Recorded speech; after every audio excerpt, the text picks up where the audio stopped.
Alright guys and gals, what's going on? It's Jack and welcome back to another video, and in this one I wanted to finally talk about and address the big elephant in the room, and that is Battlefield. So either sometime this week or sometime next week, it's been said that Battlefield is finally going to have its first type of reveal or trailer or whatever, I don't know, like information leak or spill out or whatever, or a first announcement or whatnot, to where we will have an idea, if not a lot more, of what the next Battlefield is going to be. At this point, there's leaks and rumors.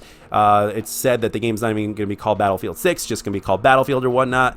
But whatever it is, people are pretty much looking forward to it more than ever before. Not just the Battlefield community, but even the Call of Duty community. And one of the rumors is said to be that the Battlefield game is also looking to kind of draw the Call of Duty crowd into its own game. Now, I know that there is a percentage of the Call of Duty community that is drawn to Battlefield one way or another, but just not as a replacement to Call of Duty.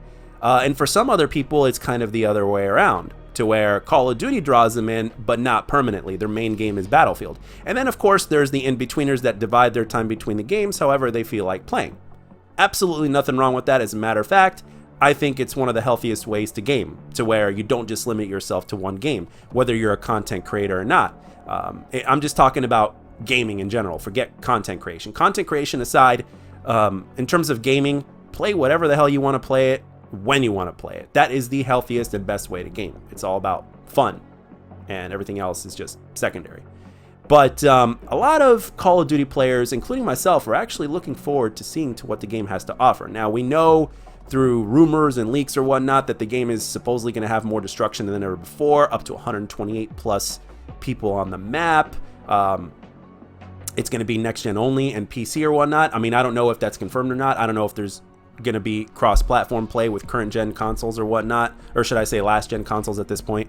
I don't know, but all I know is that a lot of people are looking forward to the game, and it has been said that they might be wanting to draw in the Call of Duty community. Now, I remember the last time they did this, to where it was very apparent, was the release of Battlefield Hardline. And believe it or not, I actually played Battlefield Hardline, and I didn't find it bad at all. I was just so deep into Call of Duty at the time that I really didn't, I never really stuck with it fully.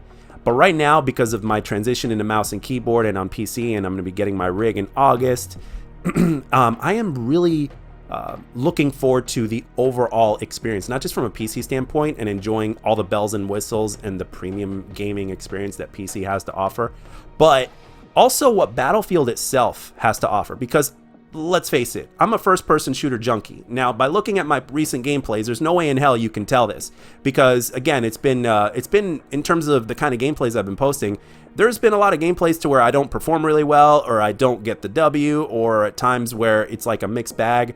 And there's no way you could tell that I've been playing first-person shooters for so long, and that's been because of the fact that I have come to realize, not just because of the transition to mouse and keyboard after so many years on controller, but I've come to realize that, especially with the direction that Call of Duty is heading, sweating and investing that much time in a game that continues to punish players for being good and gives you inconsistencies because of the patent is something that's just not worth sweating as much anymore. It's just, you know, as a matter of fact, switching to mouse and keyboard is actually one of those things that has actually kept me coming back because of the way it feels and because of the because that I have that much more control. Now, granted, there's also the fact that I'm still going through a learning curve. It's been 6 months. There's still a lot more that I'm getting used to, a lot more that I'm learning.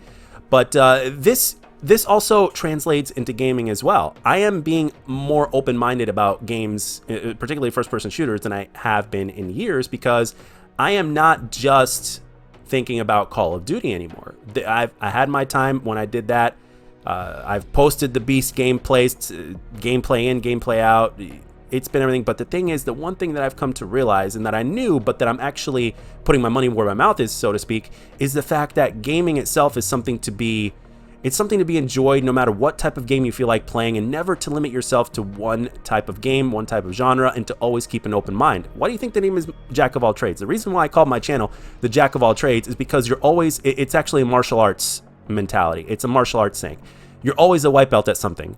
So if you live your life that way, to where there's always more you can learn, it's better to be a jack of all trades and just a master of one. Life and gaming as well has so much to offer that you'd really be doing yourself a disservice just by staying with one game or one genre, especially if that one game or one genre is basically punishing you, like Black Ops Cold War with the patent or whatnot, to where every single gunfight feels different. It's like you're shooting marshmallows half the time, because the patent is built to nerf good players or players that know what they're doing. So one of the things that I used to enjoy about Call of Duty to a great extent, and actually something that Modern Warfare, this game here, does better than Cold War, is the consistency. Now, one of the things that Battlefield players seem to really like is the fact that there's a custom game browser, which is obviously something in the way Call of Duty's heading, they're never going to have it, you know, because you can't put skill-based matchmaking in Call of Duty in a game browser, from what I understand and from what other players have told me. So there's a custom game browser. There's going to be 128 people on the map. There's the fact that, you know, you have a mixture of different skills on one map. The connection comes first or whatnot. There's so many people that play Battlefield, obviously. And again, the fact that the word is out that they're saying that that the rumors are saying that they might be trying to cater to Call of Duty players is something that I personally enjoy, because with Battlefield Hardline, going back to that game, when I played it, I realized that it was faster paced, and just by looking at the way that game was designed, you could tell that they were trying to, because they made it a lot more CQC, even though it was, you know, again, it wasn't as quite, the maps weren't like small like Call of Duty maps or anything like that, and there were a hell of a lot more players on the map and stuff, but they scaled it down to where Battlefield players were like, yeah, they're trying to cater to COD players, and that's why we hate the shit out of this game. And then there's the Battlefield players that also saying, you know what, Battlefield Hardline is actually an underrated gem. And I want to know, where do you guys where do you guys stand on this opinion? Because I know that there are a good amount of Battlefield players that also watch my channel as well. I mean, there's people out there that are just like me, first-person shooter junkies, and we love the first-person shooter genre, and we're legitimately interested to see what Battlefield finally has to offer this time around. And again, another thing is the fact that Battlefield doesn't get released every year, which gives us another reason to anticipate it.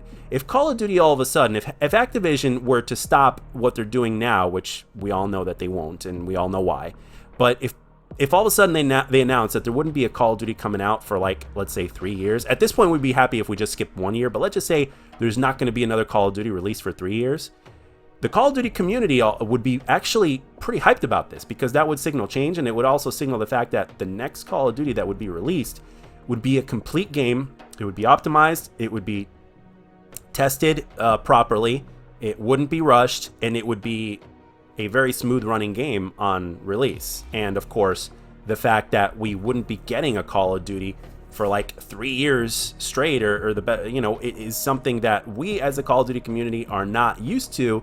But if it makes the game better, and if the game runs smoother and better for it, and has a longer lifeline or life cycle or whatnot, and is that much more enjoyable, and do I dare say it, maybe even more financially successful, we're all about that.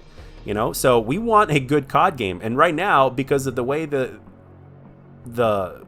Call of Duty, the way that Call of Duty's headed, not all of us like the direction that Call of Duty is heading. As a matter of fact, from what I've seen, most of us do not. So we're looking at other games. We're looking at Battlefield. We're looking at all these different kinds of games that are being coming out. And you know what?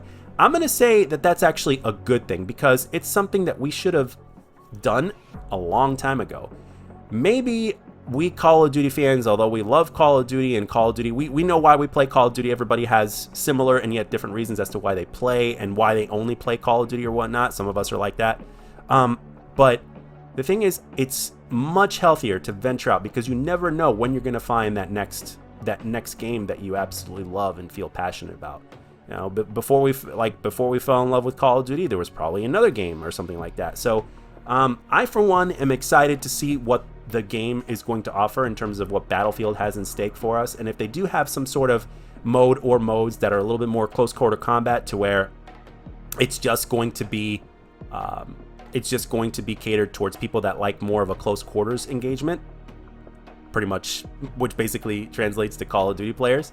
When you look at the scale compared to Battlefield, I think that is going to definitely like be tapping a lot of Call of Duty players in the shoulder and be like, hey, we got this, check us out.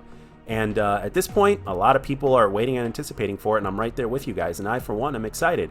to not just for the Battlefield community, but for the Call of Duty community. Because if they succeed in that aspect and they give every player, Battlefield and Call of Duty player, what they want, or just first-person shooter junkies, as I like to call it in general, I think we're in for a good time. And in only like maybe a week or two at the most, we will find out what they have to offer, and I'm excited. So let me know everything in the comment section where you stand on this. Are you excited for Battlefield?